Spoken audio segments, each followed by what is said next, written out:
Hi there, welcome back to my channel. Today we're going to create a double page layout together, and it's a pretty special layout.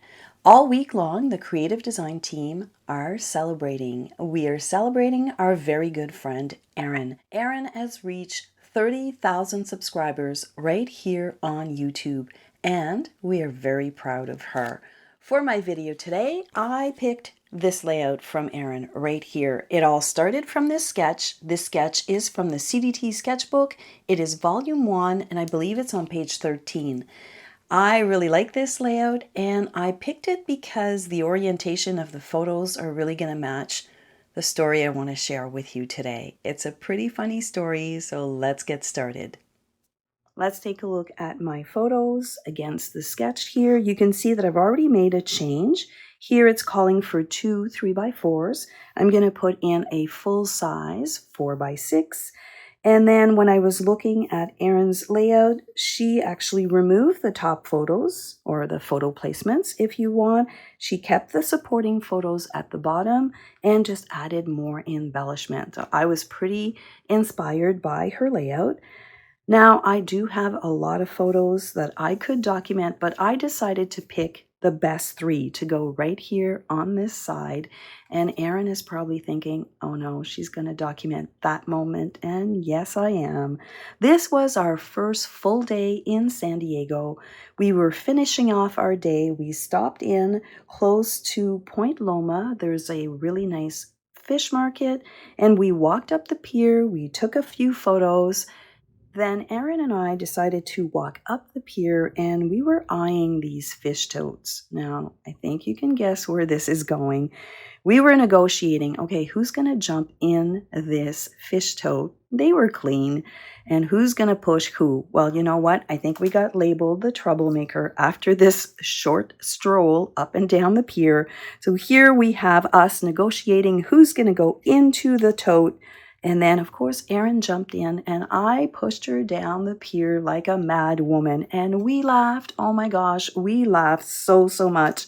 I was losing control of this tote and almost hitting the side. It was just one of those crazy moments where we would probably tell our kids, okay, stop doing that. But we did. So again, I think we got labeled the troublemakers. I just thought this would be a really fun way to celebrate Erin, and yes, it will live in my scrapbook, and it is a pretty awesome story. Now that I have my photos, I have my inspiration right here from Erin. It's just a matter of selecting my paper. Now you can see that there's a lot of blues and greens. So the first paper pack I'm going to audition is called the Floral Impression, and basically it's because it was on my desk. Now the front side of all of these papers is full of flowers, but the back side has a lot of green. So I was just going to look very quickly here. This green is a little bit too yellow. The pinks I'm going to do without. This green is nice, so let's pull this one out. This green is actually quite nice. And we have this teal color, but the patterns are very similar. And I don't think at this point I want to introduce flowers. So, okay, from this paper collection, this is what I pulled out. And then I just kept on looking in my stash. And of course, the safe thing to do would be to pull in some of the country wood. And this one here, I actually bought a second pack and I'm pretty happy. It's brand new. But I thought, you know what? There's these really great browns. But the browns is probably going to wash out the pictures a little bit. I do have this one, which again is reminiscing of being close to the water and the pier. I do like that. And I haven't used this one yet. So maybe we could do that. I think that might look nice. Let's see here. I'm going to shove these underneath very quickly.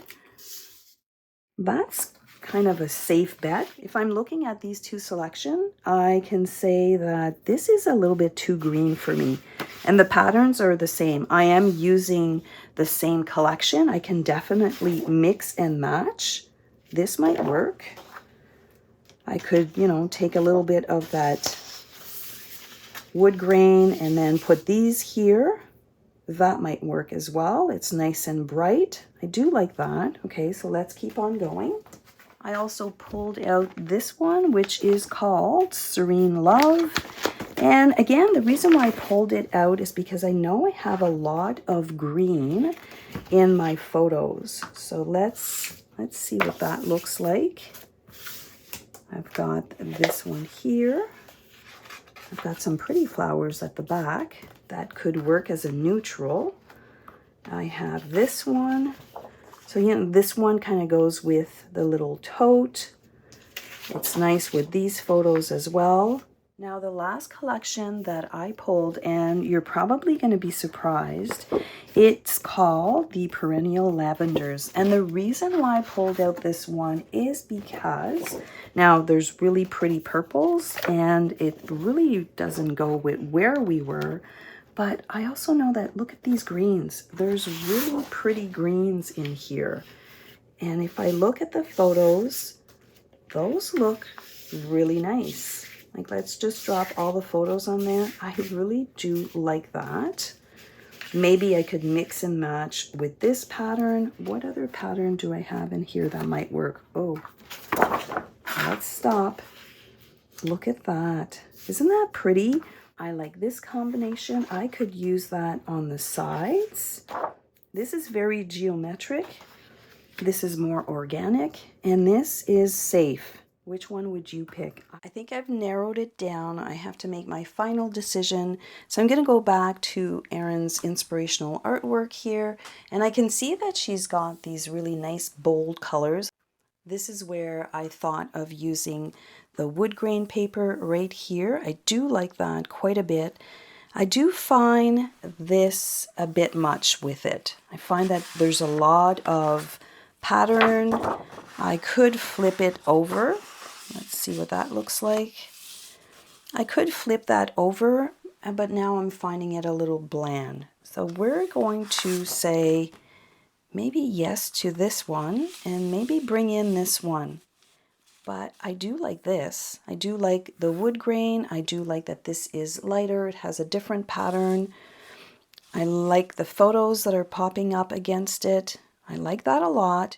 Let's move to this side here for this selection. Move this one down. I do like this combination as well. I like the greenery. I like the teal that's picking up on the fish tote. But is that really what I want to highlight in this story? Probably not.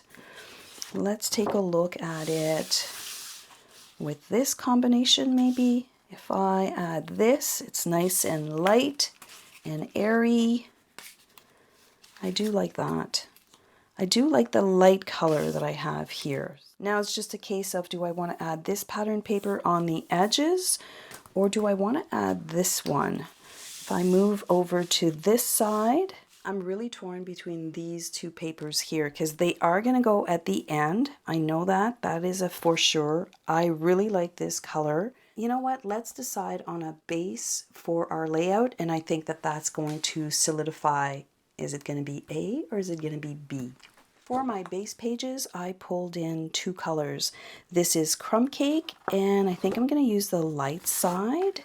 And then this here is French Vanilla. This is a retired color from Close to My Heart. I like that better than white. So let's see how we can make this work. I'm thinking that this is going to go here, and then this would go like this. And I'd probably bring in a darker frame around these photo mats. I do like this combination quite a bit. Let's take a look at this one here. So here, if I go on this side, and I'm going to show a little bit of the leaves, and then I'm going to bring this in. Depending on the base that I'm using, I kind of feel that this is a little bit disjointed now. If I bring in this one, it's kind of getting further and further away from that nautical theme. So you know what? The winner is, we're going to do a French Vanilla base. We are going to have our nice strips right here on the edges. And then that piece in the center is going to be that color. Let me get busy and I'll cut down all of the pieces. What do you think of this selection? I really like how nice and airy it is, but I think I'm going to take a cue from Erin's layout right here. I'm going to bring in some tags. So I'm going to cut some tags and add them. Same placement that she did. She talked about cameras and how they instantly become embellishment. So that got me thinking, and I decided to go into my stash and pull out these two stamp sets. These were from the Sweet Memory collection. This was the card and the scrapbooking. I think that I can stamp the word photo memory. I think I can put it right here. And I have all of these great tickets and cameras that I can further embellish this page with. At the end of her video, when you watch it, you'll see that she did a few splatters on the background. I think I'm going to bring in the elements of text and repeat that. Now for my title, I'm still working that out. I don't think I'm going to have a big sun, but you know what? The sun was blaring when we were taking our photos. So I just have to finalize what I want to do here in the corner and add my title. As far as embellishments, I think that I have some pretty good indication here as to what I can do to embellish this layout. Let's talk about the embellishments for this page. I started with these two stamp sets here. I stamped pretty much all of them, and I started with French vanilla, and then I worked my way through adding some colors that would coordinate with the papers that I'm using. If we look back at our inspirational photo, Erin has a really big cluster up here. She has photos at the bottom with her journaling, and then she has another big cluster. So I took my cue from that. We're going to start building the larger cluster on this side. We're going to start with the banners. So I have some here, so I'm just going to lay them in. And when I tack down my pattern paper, I usually leave it kind of open at the ends. You can definitely use a T-ruler and just line up your two banners. So that's going to go like that. And then I added this one here that is in Crumb Cake on the dark side. I'm going to bring in my stamp piece. Isn't that great? I really, really like it. And if I move my banner close enough, it all kind of fits together. So I've got this that's going to go right here. And this is where I did stamp a lot of those pieces all in white. And then I thought, maybe I need to introduce a separation of colors. So I'm going to put these in the back. I did the same for the flowers. I started in white, and I don't know, I just feel that this is just not popping. There's not enough contrast. So I did go ahead and I did stamp them on Petal Pink. I do like that, but I thought I could bring in a third dimension if you want, and that is done really easily just with a marker. So this is the Stampin' Right marker. What I like about these is they have a little tip on one side, and then on the other side they have this little brush tip. And I just decided that I was going to go ahead and add some color. And I'm just following the lines that are directly on this stamped image. I'm not being super careful. I am just adding a little bit of color. And I just think it's the right amount of dimension for this layout. I don't want to overpower the layout with flowers, but I do want them to stand out just a tiny bit more. This is what they look like when they're all done, and it's just that perfect little touch. You'll notice here that I'm using also the light side and the dark side. It's probably hard to tell. I'm going to use one of the dark flowers at the top. I like that by simply adding just a few little strokes on a stamped image, it really does give it dimension without overpowering this whole cluster. I'm happy on how this is shaping up. I'm going to work my way down, and I have a lot of these little kind of bracket things, and those are really good to tuck behind photos. So I think I'm going to add one here. And then I can keep building my cluster, of course, with flowers. So I'm going to add a light flower on this side, just kind of peeking out. And then we're going to bring in a couple more. We're going to do maybe something like this. I think every good cluster needs a few leaves or sprigs. So I decided to bring in this one here, and I think this is probably the first stamp set that I purchased when I joined Stampin' Up. And I really like this one here. It's really delicate, and when you cut it out of vellum, it looks pretty fantastic. So I think I'm going to add one here at the bottom. And you know what? We're going to cut this apart. I don't think I need to hide all of it. I'm going to add a little piece here, and it's just going to give a nice resting spot for my flowers. I could have definitely brought in some green, but I like the softness that this brings to the layout. So we're going to leave that there. And if I'm bringing it here, I might as well bring one at the top. So we're going to do the same thing. We're going to tuck that underneath.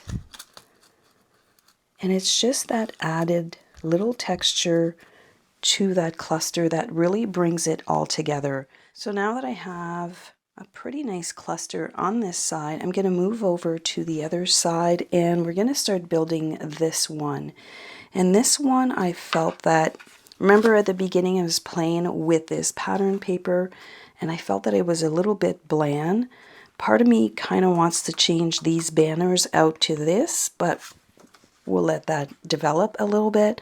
I know that I want to use it here. Let me see if I can lift the corner up. The reason why I'm starting with a circle is that I know I want to build a cluster and I want to add flowers. So this is where these labels come in, or these tags, and I think that it looks really, really nice. So I'm going to pop that there, and I'm going to add a few flowers, definitely just to mimic what I have on this side. So I'm going to put one here. Seems to have a natural spot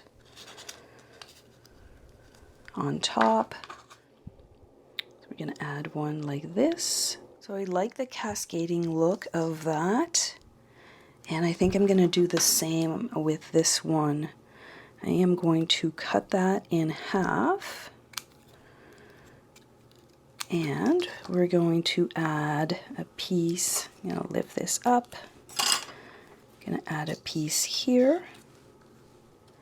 And then another piece. Well, I could do this. Because it's vellum, even if it's hiding that flower, I think it's okay. Of course, we're going to bring in a camera, because when I was watching Erin's video, she mentioned that, and that sparked the idea to kind of work on these clusters the way that they are built. I have another little tag that I could sneak underneath, maybe something like that. Give it a bit of an angle. So I do like that quite a bit. This is for my title. I have a couple more of these guys that I can frame out my photo, or maybe I want to frame out this photo. No, I think I like this one. Let me see. Maybe I'll put it on this side.